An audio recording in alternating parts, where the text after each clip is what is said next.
أعوذ بالله من الشيطان الرجيم. بسم الله الرحمن الرحيم.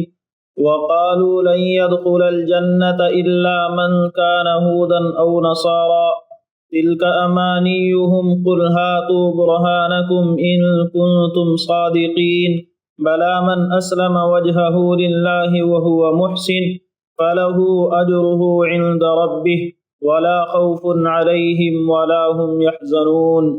صدق اللہ العظیم. اس آیت میں اللہ تعالیٰ نے یہود کا ایک دعویٰ نقل کیا ہے کہ یہود کہتے ہیں کہ جنت میں صرف ہم جائیں گے. اسی طرح عیسائیوں کا نصارہ کا ایک دعویٰ نقل کیا جو کہتے ہیں کہ جنت میں صرف ہم جائیں گے.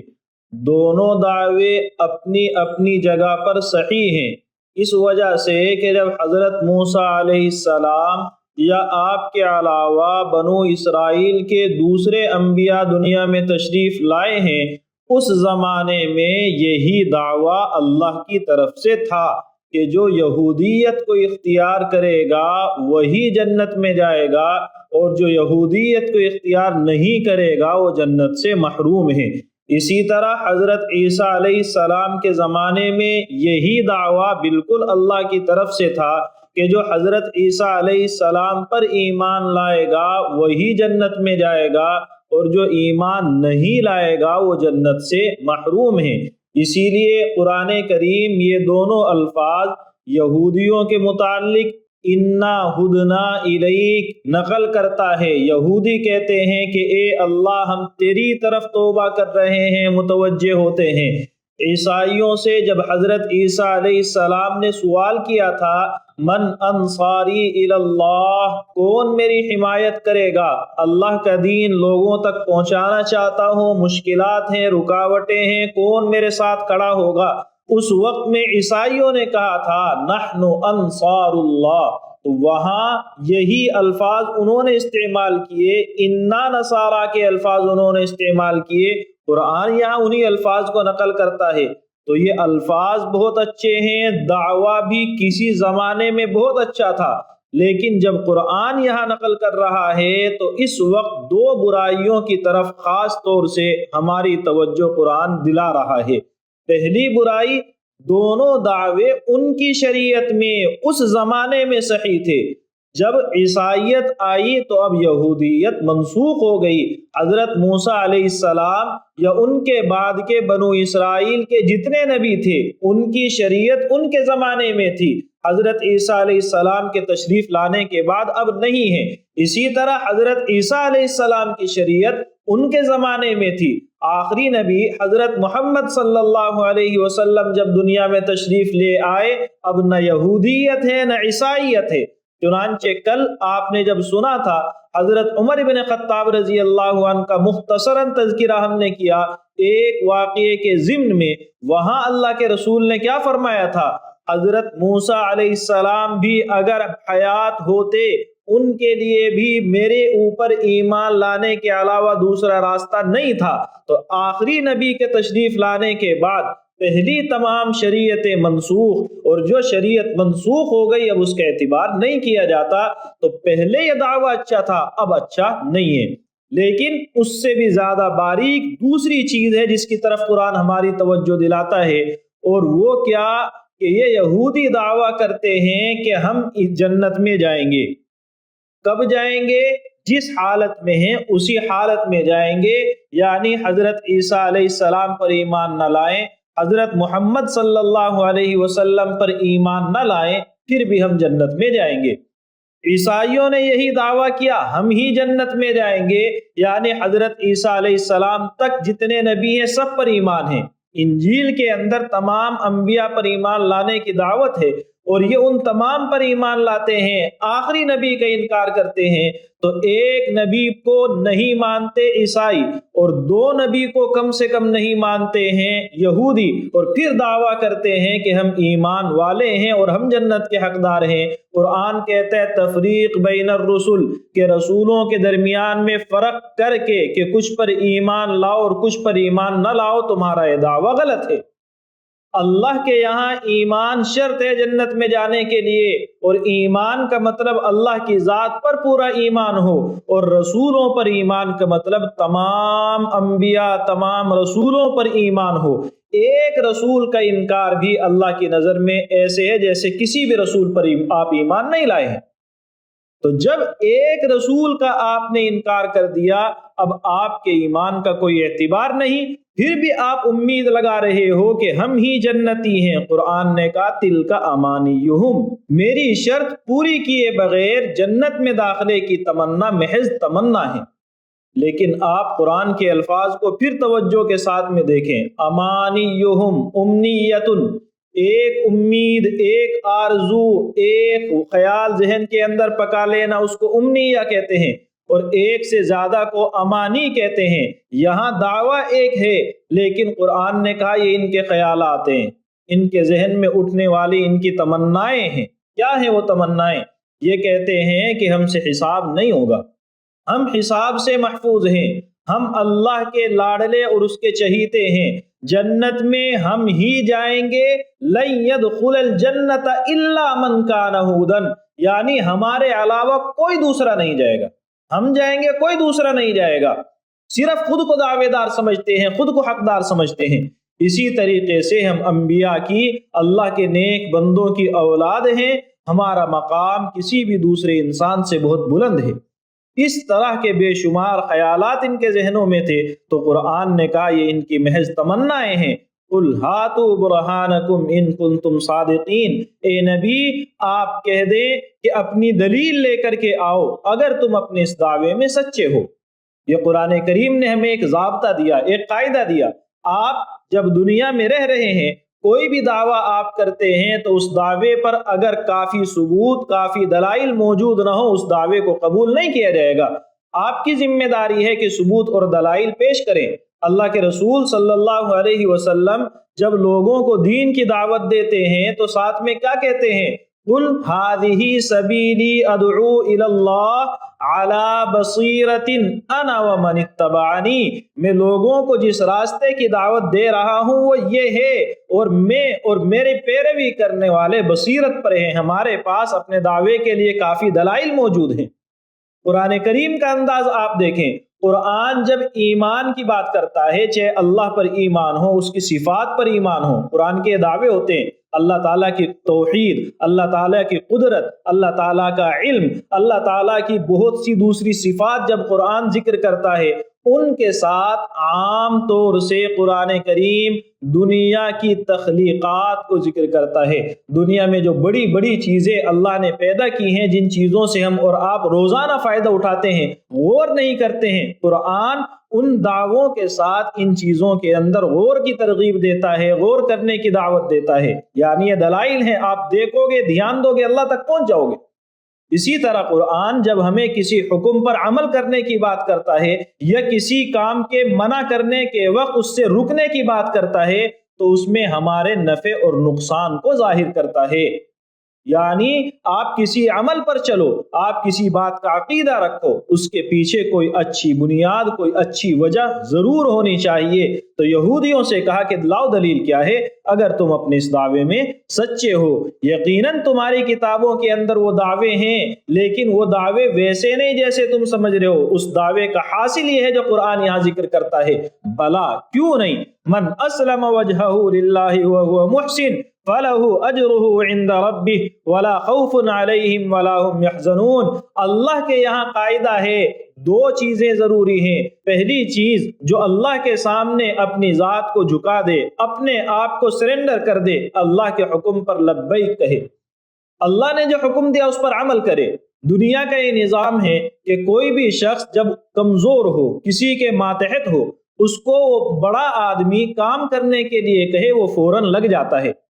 تو پہلا کام یہ، من اسلم، اللہ نے حکم دیا تو اس پر لبیک کہے۔ لیکن ہم اور آپ اس کے اندر یہ شرارت کرتے ہیں کہ اگر وہ حکم دینے والا موقع پر موجود نہ ہو، ہمارے عمل کو دیکھ نہ رہا ہو، یا ہمیں صرف اس کے حکم کی تعمیل کرنی ہے، ریزلٹ اس کو نہیں دکھانا ہے، تو اس وقت میں ہمارے کام کے اندر خوبصورتی نہیں ہوتی ہے، نہ ہم اس کی طرف توجہ دیتے ہیں۔ اس لیے اللہ نے فوراً اگلا جملہ کہا، وَهُوَ مُحْسِن، اللہ کے حکم پر لبیک کہنا ہے لیکن اس کام کو اچھے ڈھنگ سے کرنا ہے، صفت احسان کے ساتھ۔ احسان کا مطلب کیا ہے؟ اللہ کے رسول کی وہ حدیث آپ نے سن رکھی ہوگی جس میں حضرت جبرائیل علیہ السلام اللہ کے رسول سے سوال کرتے ہیں مل احسان، تو آپ نے فرمایا احسان کا مطلب یہ کہ تم اللہ کو اپنی آنکھوں سے دیکھ رہے ہو، یہ دل میں احساس ہو خدا آپ کے سامنے ہے۔ اور اگر یہ احساس نہیں ہو سکتا تو پھر کم سے کم اتنا خیال ہو کہ اللہ مجھے دیکھ رہا ہے۔ جب آپ کا باس، آپ سے کام لینے والا شخص آپ کو دیکھ رہا ہو، یا آپ کو پتا ہے کیمرے کی نگرانی میں ہے اور کیمرے کو جہاں سے مانیٹر کیا جا رہا ہے وہاں آپ کا مالک آ سکتا ہے یا فی الحال موجود ہے، تو آپ کا کام بہتر ہو جاتا ہے۔ تو اللہ پر ایمان ہو، اور ایمان بھی کیسا ہو؟ بہترین ہو۔ اور اللہ ہمارے اعمال کو، ہاتھ پیر کو نہیں دیکھتا ہے، دل کے خیال کو بھی جانتا ہے۔ اس لیے اب یہاں دو چیزیں ہو گئی، کام ہو، بہتر ہو، اللہ کے حکم پر ہو، اور اس حکم پر ہونے کے ساتھ ساتھ اخلاص کے ساتھ ہو۔ اور جب آپ کسی کام کا رزلٹ کسی ایسے آدمی کو دیں جس سے آپ کا نفع نقصان جڑا ہوا ہو، آپ سب سے بہترین طریقے پر کرنے کی کوشش کرتے ہیں، اور شریعت کے احکام پر سب سے بہترین طریقے پر عمل وہ ہے جو اللہ کے یہاں قبول ہو، اور اللہ کے یہاں عمل وہ قبول ہوتا ہے جو سنت کے مطابق ہو۔ اس لیے آیت کے معنی تین چیزیں، جو شخص اپنی ذات کو، اپنے چہرے کو اللہ کے سامنے سرنڈر کر دے وہ ہوا محسن، اور وہ مخلص بھی ہو۔ جیسا کہ اس آیت کی تفسیر جب آپ تفسیر کی کتابوں میں پڑھیں گے پہلی چیز یہی آتی ہے کہ وہ مخلص ہو، دل کے اندر صاف طور پر اس خیال کے ہم آہنگ وہ آدمی ہو جس کا وہ دعویٰ کر رہا ہے، جس عمل کی اداکاری کر رہا ہے دل سے کر رہا ہو۔ اور تیسری چیز یہی آ گئی، کام کو اچھا کرنا ہے، اللہ کے یہاں وہ طریقہ قبول ہو تو سنت کے مطابق ہو۔ مجھے اللہ سے بے پناہ محبت ہے لیکن میں وہ محبت کا اظہار اللہ کے رسول کے طریقے کے خلاف کروں گا، اللہ کے یہاں قبول نہیں ہے۔ مجھے اللہ کے رسول سے بے پناہ محبت ہے لیکن اس محبت کا اظہار اپنے طریقے پر میں کروں، اللہ کے رسول کے طریقے سے ہٹ کر کے کروں، وہ طریقہ اللہ کے یہاں قبول نہیں ہوگا۔ تو طریقہ اللہ کے رسول کا ہو، سنت کے مطابق ہو، فَلَهُ أَجْرُهُ عِنْدَ رَبِّهِ، تو اس کے لیے اس کا اجر ہے اس کے رب کے یہاں، اور نہ ان پر کوئی خوف ہوگا اور نہ وہ غمگین ہوں گے۔ تو یہ قاعدہ ہوا کہ اللہ کے یہاں تمنائیں اور امیدیں نہیں ہیں، محض خیالات نہیں ہیں، میں فلاں بزرگ کی اولاد میں ہوں، میں فلاں بزرگ کا مرید ہوں، میں فلاں نبی کی اولاد میں ہوں، میرے پاس میں اسلام کا لیبل ہے، میرے پاس میں یہودیت کا لیبل ہے، میرے پاس میں عیسائیت کا لیبل ہے، کوئی بھی عنوان آپ کے ساتھ میں ہو، اگر یہ تین چیزیں نہیں ہیں تو اللہ کے یہاں آپ کا عمل قبول نہیں ہے۔ پہلی چیز عملی زندگی کے اندر اسلام آ جائے، دوسری چیز اخلاص بھی ہو، دل سے آپ اس کام کو کر رہے ہوں، اور تیسری چیز نبی صلی اللہ علیہ وسلم کا طریقہ ہو، سنت کے مطابق عمل ہو۔ اگر یہ تینوں چیزیں ہیں آپ کا عمل قبول ہے۔ چنانچہ کل ہم نے ایک ضابطہ ذکر کیا تھا کہ دین کے اصول ہر زمانے میں ایک رہے ہیں لیکن عمل صالح یعنی شریعت ہر زمانے کے اندر مختلف رہی ہے۔ ہر زمانے میں نیک عمل کا معیار اس زمانے کے نبی کی سنت اور اسوہ ہے۔ ہمارے لیے بھی اللہ نے فرمایا لَقَدْ كَانَ لَكُمْ فِي رَسُولِ اللَّهِ أُسْوَةٌ حَسَنَةٌ، تمہارے لیے بہترین نمونہ اللہ کے رسول کے طریقے میں ہے۔ یہودیوں کے لیے بہترین نمونہ حضرت موسیٰ علیہ السلام کے طریقے میں ہے، عیسائیوں کے لیے بہترین نمونہ حضرت عیسیٰ علیہ السلام کے طریقے میں ہے۔ ہمارے لیے اللہ کے رسول کے اسوے اور آپ کے طریقے میں نمونہ ہے۔ اور اللہ کے رسول کا طریقہ کیا تھا؟ حضرت عائشہ کی وہ روایت آپ نے سنی ہوگی کہ آپ کے خلق پورا کا پورا قرآن ہے، یعنی اللہ کے رسول کی سنت کو ہمیں لینا ہے اور احکام اللہ سے لینے ہیں۔ اللہ کے دیے ہوئے وہ احکام جو قرآن میں آ گئے، یا اللہ کے دیے ہوئے وہ احکام جو اللہ کے رسول نے احادیث میں ذکر کر دیے، ان احکام کو اس طریقے پر کرنا ہے جو اللہ کے رسول نے، اللہ کے رسول کے صحابہ نے ہمیں کر کے دکھایا ہے، تو اللہ کے یہاں قبول ہے۔ ظاہر بات ہے کہ یہودیوں کے پاس میں یہ چیز نہیں ہے، جو اس زمانے میں یہودی ہے ان کے پاس اللہ کے رسول پر ایمان نہیں ہے، ان کے پاس اللہ کے رسول کے طریقے پر عمل نہیں ہے۔ ہمارے زمانے میں کوئی شخص ایمان کا لیبل لے کر کے ٹہل رہا ہو، اسلام کا لیبل لے کر کے ٹہل رہا ہو، لیکن طریقہ اللہ کے رسول کا نہ ہو، احکام پورے طور پر اللہ کے وہ فالو نہ کر رہا ہو، تو محض لیبل سے کچھ نہیں ہوگا، یہی قاعدہ اللہ کے یہاں چلے گا۔ اللہ نے فرمایا وقالت اليہود لیست النصارى علی شیء، اے نبی یہ لوگ حد سے تجاوز کرنے والے ہیں، ایک دوسرے کے دین میں اس درجہ تعصب رکھتے ہیں کہ اس دین کی جو بات سچائی پر مبنی ہے، جن باتوں کے اندر سچائی پہلے سے موجود ہے، خود ان کے دین کے مطابق ہے، ان کو بھی نہیں مانتے۔ جب مخالفت اور ضد اور ہٹ درمی پر آ گئے تو سرے سے انکار کر دیتے ہیں کہ اس میں کوئی خیر ہے ہی نہیں۔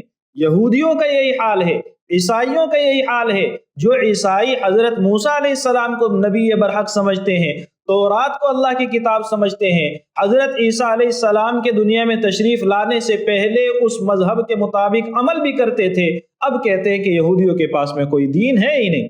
یہی چیز ان یہودیوں کی حالت میں ہے کہ یہ حضرت عیسیٰ علیہ السلام جو خود ان کی قوم کے نبی ہیں، ان کو کہتے ہیں کہ یہ کسی مذہب پر نہیں۔